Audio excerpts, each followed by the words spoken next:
வீரா சீரியல்ல கண்மணி போடுற டிராமா என்னங்கிறத ராமச்சந்திரன் புரிஞ்சுக்கிட்டாங்க. என்ன நடக்குதுன்னு பார்க்கலாம். வாங்க வீடியோக்குள்ள போலாம். மாமாவுக்கு வயசாயிடுச்சுல்ல, அதனால நாங்க மட்டன் எல்லாம் கொடுக்கறது இல்லைங்க. அவங்கள பார்த்துக்க வேண்டியது என்னோட பொறுப்பு. இதுல அதுவும் தவிர கொலஸ்ட்ரால் எல்லாம் அதிகமா இருக்கு. இதெல்லாம் நாங்க கொடுக்கறதே இல்லைங்கிறாங்க கண்மணி. மட்டன் சிக்கன் எல்லாம் மாமா உடம்புக்கு செட்டே ஆகாதுன்னு கண்மணி சொல்றாங்க. அடா அப்படியா, சரி அண்ணனுக்காக நான் ஆசையா கொண்டு வந்தேன். சரிங்கண்ணா கொடுங்க, நீங்களும் வாங்கி வச்சுக்கிட்டீங்க. உங்க மருமக இப்படி சொல்லும்போது அதை நீங்க எப்படி சாப்பிடுவீங்க, கொண்டாங்கண்ணா அப்படின்னு திரும்பவும் அந்த போசியை வாங்குறாங்க பக்கத்து வீட்டுக்கெல்லாம். என்னம்மா இது, நீ வேற எனக்கு ஆசையா கொண்டு வந்திருக்க, அதையும் திருப்பி வாங்கிட்டு போக பாக்குறியா? என் மருமக சொன்னா சொல்றா, கூட நான் வயிறார சாப்பிடணும் அப்படின்னு வாங்கி வச்சுக்கிறாங்க ராமச்சந்திரன். என்னம்மா நீ, அது என் தங்கச்சி மாதிரி ஆசாசியா எனக்காக செஞ்சு எடுத்துட்டு வந்திருக்கு, திருப்பி கொடுத்தோம்னா அதோட மனசு கஷ்டப்படாதான்னு கேக்குறாங்க ராமச்சந்திரன். ஐயோ மாமா, நீங்க இதெல்லாம் சாப்பிட்டீங்கன்னா உங்க உடம்புக்கு ஆகாது, நீங்க வேணா எடுத்துட்டு போங்க அக்காங்கிறாங்க. அதுவும் தவிர அவங்க ஆசைக்காக உங்க உடம்ப கெடுத்துக்க முடியாதல்ல மாமா, நீங்க எடுத்துக்கிட்டு போங்க, வேண்டவே வேண்டாங்கிறாங்க கண்மணி. அட நில்லுமா, இங்க பாரு கலா, இந்த மாதிரி எல்லாம் மறுபடியும் மறுபடியும் மட்டன் சிக்கன் எல்லாம் எனக்காக எதுவும் எடுத்துட்டு வராதா, இன்னைக்கு ஒரு நாள் தான் உனக்காக நான் சாப்பிட்றேங்கிறாங்க ராமச்சந்திரன். அட சரி, நான் நல்லா சாப்பிடுங்கிறாங்க. சரிம்மா, ஏமா வள்ளி, நீ போய் வட்டல் ஒன்று எடுத்துக்கிட்டு வா, கூடவே இடியாப்பம் தோசை எது இருந்தாலும் எடுத்துட்டு வா, மட்டன் குழம்புக்கு எதுவாக இருந்தாலும் காம்பினேஷன் ரொம்ப சூப்பராக இருக்குங்கிறாங்க ராமச்சந்திரன். அப்படி என்ன, சரி எடுத்துக்கிட்டு வரேன் அப்படின்ட்டு ஓடுறாங்க வள்ளி. அண்ணே இலைய எடுத்துட்டு வரட்டுமா, தண்ணி கொண்டு வரட்டுமாங்கிறாங்க. அட எது இருந்தாலும் சரி எடுத்துட்டு வா, சீக்கிரமா இப்பவே சாப்பிட்டாகணும், பாவம் அந்த புள்ள பொக்குன்னு உயர்மல்லங்கிறாங்க. கண்மணியும் அவங்க அத்தையும் அப்படியே முறைச்சு பார்த்துக்கிட்டு நிற்கிறாங்க. என்னடா அது, கறியை கண்டதும் இந்த மனுஷன் இப்படி கதிக்கலங்க ஓடுறாரு, இவர் நம்ம கட்சியில சேர மாட்டார் போல இருக்குன்னு பாக்குறாங்க கண்மணி. வள்ளி இடியாப்பம் போட்டு தட்டோட கொண்டு வந்து கொடுக்குறாங்க. மட்டனை போட்டு பரிமாறிடுறாங்க. சாப்பிட்றாங்க ராமச்சந்திரன். ராமச்சந்திரன் சாப்பிட்றதா வள்ளி ரசிச்சு பார்த்துட்டு இருக்காங்க. கூடவே வந்த அந்த கலாக்கா, அண்ணே என்னென்ன இது, இவ்வளவு நல்லா சாப்பிட்ற நீங்க என்ன புதுசா டைட்டு அப்படி இப்படின்னு சொல்லிக்கிட்டு நல்ல வயிறார சாப்பிடுங்கன்னுங்கிறாங்க. என் தங்கச்சின்னா சும்மாவா அப்படிங்கும் போது வள்ளி சிரிக்கிறாங்க. ஓ, கதை இப்படி போகுதா அப்படின்னு நினைக்கிறாங்க மாறன். அண்ணே மிச்சம் வைக்காம சாப்பிட்டுருங்க அப்படின்னு சொல்றாங்க கலாக்கா. மிச்சம் இருந்தாலும் நான் காலையில வச்சு சாப்பிட்டுக்கிறேமாங்கிறாங்க ராமச்சந்திரன். அடப்பாவமே, எப்படி இருந்த பெரிய மனுஷன் இப்படி ஆயிட்டாரேன்னு பாக்குறாங்க மாறன். ராமச்சந்திரன் மட்டனையும் இடியாப்பத்தையும் ரசிச்சு ரசிச்சு சாப்பிட்டுட்டு இருக்கிறாங்க. இதை பார்த்த மாறன், ஆஹா, சிவாஜி கணேசனும் சாவித்திரியும் தோத்து போயிடுவாங்க போல இருக்கு, அந்த அளவுக்கு நல்லா அண்ணனும் தங்கச்சி நடிக்கிறாங்க. மாறன் சமையல் கட்டுக்கு போய் அத்தை அத்தைன்னு கூப்பிடுறாங்க. அட என்னடா இருடா வர்ற அப்படின்னு சொல்லி வள்ளி ஒடியாடுறாங்க. என்னடா எதுக்குடா கூப்பிட்டேன்னு கேட்குறாங்க. என்னத்தை இது, யார் இது, சுடுதண்ணி கேட்ட, சுடுதண்ணி கூட போட தெரியலையாமே இந்த மாஸ்டருக்கு, ஏதோ பெரிய ஸ்டார் ஹோட்டலில் வேலை பார்த்தாங்கன்னு சொன்னேன். ஏமா சுடுதண்ணி கேட்டாங்க, சுடுதண்ணியை சூடாத்தமா கொடுக்க முடியுங்கிறாங்க அந்த மாஸ்டர். அத்தை இவனுக்கு சுடுதண்ணி கூட போட தெரியல, முதல்ல அதை சொல்லி கொடுங்கிறாங்க மாறன். சரி விடுடா, நான் பார்த்துக்கிறேன், ஏப்பா நீ போப்பா அப்படிங்கிறாங்க. சுடுதண்ணி போடுறது பெரிய வேலை இல்லைவா, விட்டா போதுமடா சாமின்னு அந்த செப்பு ஓடிடுறாரு. சுடுதண்ணியோட போட தெரியல, ஆளையும் டொப்பியும் பாருங்கிறாங்க மாறன். அத்தை இந்த ஆளுக்கு ஏதாவது சொல்லி கொடு, சில பேர்த்தோட உசுரே இந்த ஆளு கையில தான் இருக்குது அத்தேங்கிறாங்க. அட விடுடா, நான் பார்த்துக்கிறேன், ஏதோ அந்த கையை இந்த கையின்னு பச்சை கையை வெட்டி கொடுத்துட்டு இருக்கிறாரு, அவரை போய் நீ கிண்டல் அடிச்சிட்டு இருக்கிறீங்கிறாங்க வள்ளி. உனக்கு வெந்தனி தானே வேணும், நான் வச்சு கொடுக்குறேன்னு வெந்தனி வச்சு ஆற்றி கொடுத்துட்டு இருக்காங்க. ஏத்த நாங்கள் சாப்பிட்டது போக குழம்பு நிறைய மிச்சம் இருந்துச்சு, இப்போ காணா கம்மியாக இருக்குதுன்னு கேட்குறாங்க மாறன். அதுவா, அது நான் தான் ஊற்றி சாப்பிட்டேங்கிறாங்க வள்ளி. நல்லா நடிக்குது பாரு, இதுக்கு நடிக்க கூட தெரியாது, எப்படி சமாளிக்குதுன்னு நினைக்கிறாங்க மாறன். சாப்பிட்டு ராமச்சந்திரன் கைகளுக்கு வராங்க. கைகள் வீட்டு வந்து, ஏ வள்ளி, என்ன குழம்பை என்கிட்ட நேரடியாக கொடுத்துருந்தா நான் என்ன வேண்டானா சொல்லியிருப்பேன்னு கேட்குறாங்க. ஆமாண்ணே, நீ சொன்னாலும் சொல்லுவீங்கிறாங்க. இப்பெல்லாம் நான் உனக்கு யாரு, உன் மருமக இந்த வீட்டுக்கு வந்ததுக்கு அப்புறமா இப்போ என் பேச்சையெல்லாம் நீ எங்க கேட்குற, இப்பெல்லாம் என்னோட பேச்சுக்கு மதிப்பே இல்லாமல் போச்சுங்கிறாங்க வள்ளி. யார் வந்தாலும் உன்னோட இடத்த யாருனாலையும் நிரப்ப முடியாது, என் பசங்களுக்கு மட்டும் நீ தாய் இல்லை, எனக்கு ஒரு தாய் தான்ங்கிறாங்க ராமச்சந்திரன். மருமக ஆசைப்பட்டாலேன்னு தான் சமையல்காரனை வேலைக்கு வச்சுக்கலாம்னு நான் நினைச்சேன், அதுக்கு போய் நீ இப்படி கோவிச்சுக்கியான்னு கேட்குறாங்க ராமச்சந்திரன். அண்ணே கோவமெல்லாம் ஒன்றும் இல்லை, நீ ஏன் சொல்லு, அந்த சமையல்கார சமைக்கிற சாப்பாடெல்லாம் உனக்கு பிடிச்சிருக்கா, அதெல்லாம் வேண்டான்னு சொல்லி நான் தான் சமைச்சு கொடுத்துட்டு இருந்தேன், நான் சமைச்சு கொடுத்தா உன்னோட ஆரோக்கியம் கெட்டு போயிருமா, என்னோட சமையல இருந்து உன்னை காப்பாற்றி உன் மருமக உன்னை ஆரோக்கியமா வச்சுக்கிறாளாமே அப்படியான்னு கேட்குறாங்க வள்ளி. வள்ளி, என் பசங்களுக்கு மட்டும் நான் தவப்புன்னு இல்லை, இப்போ நான் ஒரு மாமனாரும் ஆயிட்டேன், அந்த இடத்துல இருந்தும் நான் பார்க்கணும், மருமக சொல்றதையும் நான் கேட்கணும், அப்பதாம்மா குடும்பம் நல்லா இருக்கும். நான் மட்டும் மருமக கேட்டு வேண்டான்னு சொல்லியிருந்தேன்னு வெயி, மாமாவுக்கு நல்லது சொன்னோம், அவையே கேட்கல அப்படின்னு வருத்தப்படுமில்ல, அது மட்டுமா அந்த பொம்பளைகளை புரிஞ்சுக்கவே முடியல. சரி சமையல் செய்யறாங்களேன்னு விட்டாலும் கை வலிக்குது கால் வலிக்குது அப்படி இப்படின்னு சொல்லி சமாளிப்பாங்க. ரெஸ்ட் எடுக்கின்றவேன்னு இப்படி சொன்னா இப்படியும் பேசுவாங்கங்கிறாங்க. அண்ணே, நான் என்னைக்காவது உங்ககிட்ட ரெஸ்ட் கேட்டிருக்கேன்னா, இல்லை கை வலிக்குது கால் வலிக்குது சமையலுக்கு ஆள் வச்சுக்கலான்னு சொல்லியிருப்பேன். நான் வளர்த்த பிள்ளைகளுக்கு சமைச்சு போடுறதெல்லாம் ஒரு பெரிய வேலையா, நான் என்னமோ உங்ககிட்ட ரெஸ்ட் கேட்ட மாதிரி நீ இப்படி சொல்லிட்டு இருக்கிறீன்னு கேட்குறாங்க வள்ளி. சரி சரி விடு, ஒன்று வள்ளி, எத்தனை வருஷம் ஆனாலும் உன் கைப்பக்குவம் மட்டும் மாறவே மாறாது, கறி குழம்பு ரொம்ப சூப்பரா இருந்தது, வயிறு நிறைய சாப்பிட்டேன்னு சொல்லிட்டு போறாங்க. அடே அப்பா, கெட்டிக்கறிதான் அத்தனைக்கு, பக்கத்து வீட்டு அக்கா கிட்ட தூக்கு பசியில தூது அனுப்பி விட்டியாக்கும் உங்க அண்ணனுக்கு. அடே அப்பா, எங்க எல்லாத்தையும் விட உங்க அண்ணன் தான் முக்கியம் அப்படித்தானேன்னு கேட்குறாங்க மாறன். ராகவன். ஆமாடா இருக்காத பின்ன. ஆயிருந்தா இருந்தாலும் அது என்னோட ரத்தம் இல்லையா? அது சாப்பிடாம கிடைக்கையில நாம மட்டும் பார்க்க வச்சுக்கிட்டு சாப்பிட்டா நல்லாவா இருக்கும் சொல்லு பார்க்கலாம். அப்போ மருமகன் எல்லாம் மகன் சொல்றதெல்லாம் உண்மை இல்ல. உன் அண்ணன் தான் உனக்கு முக்கியமாங்கிறாங்க. ஆமாடா இதுல என்னடா டவுட் இருக்கு உனக்கு?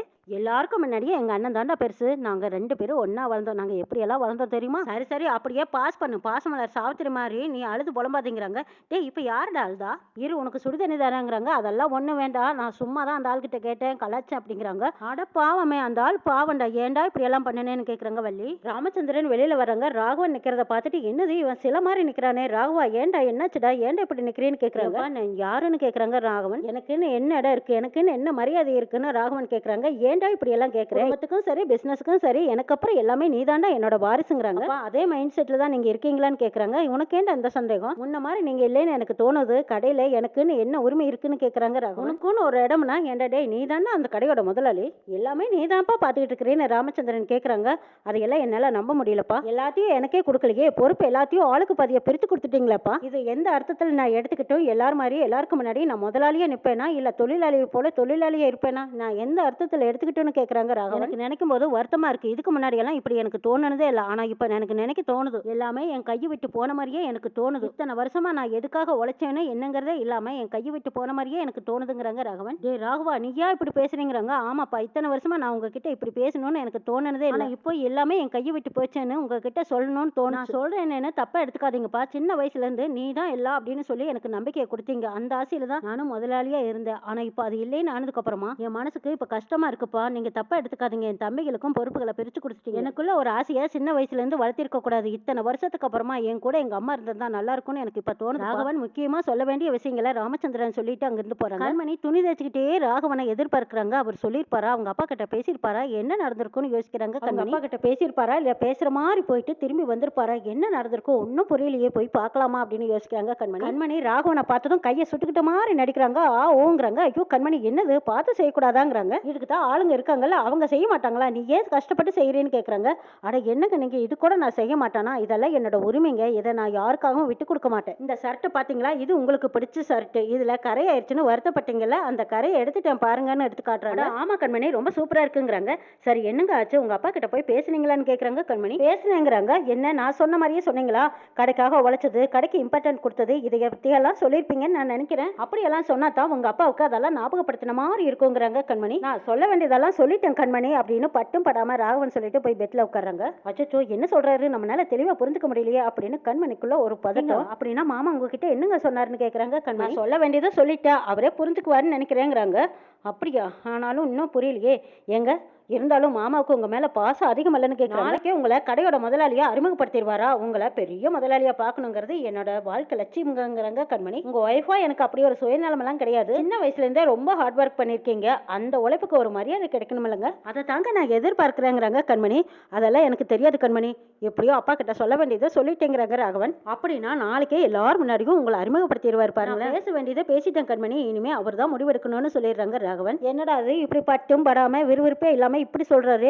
ஒன்னும் பிரச்சனையாக்கணும் இல்லைன்னா மேன்மையான இடத்துல தம் புருஷனை உட்கார வச்சு எல்லாத்தையும் ஆட்டி படைக்கணும்னு நினைக்கிறாங்க கண்மணி. ராகவன் கேட்டதுக்கும் ராமச்சந்திரன் சொன்னதுக்கும் கண்மணி போட்ட முடிச்சு விழல போல இருக்கு. நினைச்சுக்கிட்டே அப்படியே கண்மணி தூங்கிடுறாங்க. கண்மணி பேசாம அமைதியா படுத்திருக்கிறதா பார்த்த ராகவனும் கண்மணி ஏதோ புரியாம கேட்கறான்னு நினைச்சுக்கிறாங்க. மாறன் ரூமுக்குள்ள வந்ததும் என்னோட போன் எங்க அப்படிங்கிறாங்க. ஜார்ஜில் இருந்து பாருங்கிறாங்க. ஜார்ஜில இருந்து எடுக்கிறாங்க. ஓ அப்படியா? சரி சரி குட் நைட் மீட் பண்ணுவாங்கிறாங்க. எது குட் நைட் மீட் பண்ணுவாமா? என்ன உளறவன் அப்படின்னு குழப்பத்தோடு பாக்குறாங்க வீரா. மாறன் அப்படி ஜாலியா படுத்துக்கிட்டு வீராவுக்கு மெசேஜ் பண்றாங்க. மெசேஜ் போகவே இல்லை. போன கையில தான் வச்சிருக்கா. அப்படி இருந்து ஏன் மெசேஜ் திரும்ப வருது? போகவே இல்லையே அப்படின்னு பாக்குறாங்க. வீரா என்ன பண்றேன்னு கேக்குறாங்க மாறன். ஏய் குட் நைட் சொல்லிட்டு மறுபடியும் எதுக்கு இப்ப கூப்பிடுறேன்னு கேக்குறாங்க வீரா. நான் குட் நைட் சொல்லிட்டு மீட் பண்றேன்னு சொன்னால நீ ஏன் மீட்டிங்க்கு வரவே மாட்டேங்கிறேன்னு கேக்குறாங்க மாறன். எதுக்கு மீட் பண்ணணும்னு கேக்குறாங்க வீரா. நீயும் நானும் பாய் ஃப்ரெண்ட் கேர்ள் ஃப்ரெண்ட் தானே. நம்ம சேட்டிங் வரணும்னு பேசியிருக்கோமல்ல. நீ ஏன் வரல? நான் கையெழுத்து போடணும்னு அக்ரிமெண்ட் இருக்குல்ல. அப்புறம் நீ ஏன் சேட்டிங் வர மாட்டேங்கிறேன்னு கேக்குறாங்க மாறன். ஆமா சேட் பண்ண மாட்டேங்கிற. அப்ப என்ன நம்பர் பிளாக் பண்ணி வச்சிட்டியான்னு கேக்குறாங்க. ஆமாங்கிறாங்க. ஓ அதனாலதான் டிபி கூட காட்ட மாட்டேங்குதாங்கிறாங்க. அடப்பாவி இது கூட தெரியாம தான் நீ போனை யூஸ் பண்றியா? நீ பெரிய அறிவாளி தாங்கிறாங்க வீரா. ஏ வீரா நீ என்னோட கேர்ள் ஃப்ரெண்ட் தானே. எதுக்கு நீ நம்பரை பிளாக் பண்ணி வச்சேன்னு கேக்குறாங்க. ஏ கேர்ள் ஃப்ரெண்ட்னா பிளாக் பண்ணி தாண்டா வைப்பாங்க. ஆட் பண்றேன்னு சொல்லிட்டு என்னை ஏமாத்த பாக்குறியா? இதெல்லாம் நல்லாவே இல்ல வீராங்கிறாங்க மாறன். ஆமா உன்னோட ஜெனரேஷன் தான் கேர்ள் ஃப்ரெண்ட் எல்லாம் இருக்க வாய்ப்பே இல்லையே. அப்படி இருக்க உனக்கு எப்படி தெரிய போகுதுங்கிறாங்க வீரா. ஏய் என்னை பத்தி என்ன வேணாலும் பேசு. என்னோட ஜெனரேஷனை பத்தி இழுக்காதீங்கிறாங்க மாறன். உனக்கு சந்தேகமா இருந்தா உன் ஃப்ரெண்டு கிட்ட எல்லாம் விசாரிச்சு கேளு. கேர்ள் ஃப்ரெண்ட்னா நம்பர் பிளாக் பண்ணுவாங்களான்னு கேளு. அப்படி எல்லாம் பண்ணவே மாட்டாங்கன்னு யாராவது சத்தியம் பண்ணி சொன்னாங்கன்னா சொல்லு. நான் வேணா செஞ்சது தப்புன்னு ஒத்துக்கிறேங்கிறாங்க வீரா. கேர்ள் ஃப்ரெண்டுனா எப்படி இருப்பாங்கன்னு ரூல்ஸே தெரியாம இவன் நல்லா ஒரு விளையாட்டு விளையாடுறான். வீரா நீ என்னோட பவர் தெரியாம பேசிட்டு இருக்கேன்னு மாறன் சொன்னதும் கரெக்டா கரண்ட் போயிருது. சிரிக்கிறாங்க வீரா. என்னடாது நம்ம பவர் கூட நம்மள சிரிக்க வச்சுட்டுதேன்னு நினைக்கிறாங்க மாறன். சரி நான் மாடிக்கு போறேன், நீயும் அங்க வந்துடுங்கிறாங்க. எதுக்குங்கிறாங்க வீரா. என்னோட அடுத்த ஆசையை நிறைவேற்றுறதுக்கு தான் நான் உன்னை கூப்பிடுறேன், நீ வந்துடணும். அப்படி வரலைன்னா உன்னை தூக்கிட்டே போயிருவேங்கிறாங்க மாறன். என்னது மாடிக்கு போய் ரொம்ப நேரம் ஆச்சு, இன்னும் ஃபோன் பண்ணல, தூங்கிட்டா வேற கதவை தட்டி எழுப்புவான். அவனோட அடுத்த ஆசை என்னவா இருக்குன்னு யோசிக்கிறாங்க வீரா. சரி இதெல்லாம் வேலைக்காகாது, நம்ம தூங்க வேண்டியதா அப்படின்னு சொல்லி வீரா படுக்க போகும்போது கரெக்டா மாறன் ஃபோன் பண்ணிடுறாங்க. என்ன தூங்கிட்டியா, ஓய் வா அங்க அப்படிங்கிறாங்க. கரெக்டா தூங்க போலான்னு போனேன், நீ தான் எழுப்பிட்டியா. காலையில நேரமே எழுந்திரிச்சு கடைக்கு போகணும், நீ வேற என்ன காலேஜில் சேர்த்து விட்டுருக்கியா, நான் வேற படிக்கணும். இப்படி அடுத்த ராத்திரியில் ஃபோன் பண்ணி தொந்தரவு கொடுத்தா எப்படி மாறாங்கிறாங்க வீரா. இப்போ நீ வரலைன்னா நான் என்ன பண்ணுவேன் தெரியுமாங்கிறாங்க மாறன். என்ன டைவர்ஸ் நோட்டீஸ்ல கையெழுத்து போட மாட்டேன்னு சொல்லுவேன் அதுதானுங்கிறாங்க. ஆமாங்கிறாங்க மாறன். வந்து தொலைக்கிறேன் அப்படின்னு சொல்லிட்டு வீரா மாடிக்கு போறாங்க. போய் பார்த்தா நிலா வெளிச்சத்துல மாறன் பண்ணி வச்சிருக்கிற செட்டிங்ல தன்னையே மறந்து நிக்கிறாங்க வீரா. என்ன நடக்குதுன்னு நாளை பார்க்கலாம்.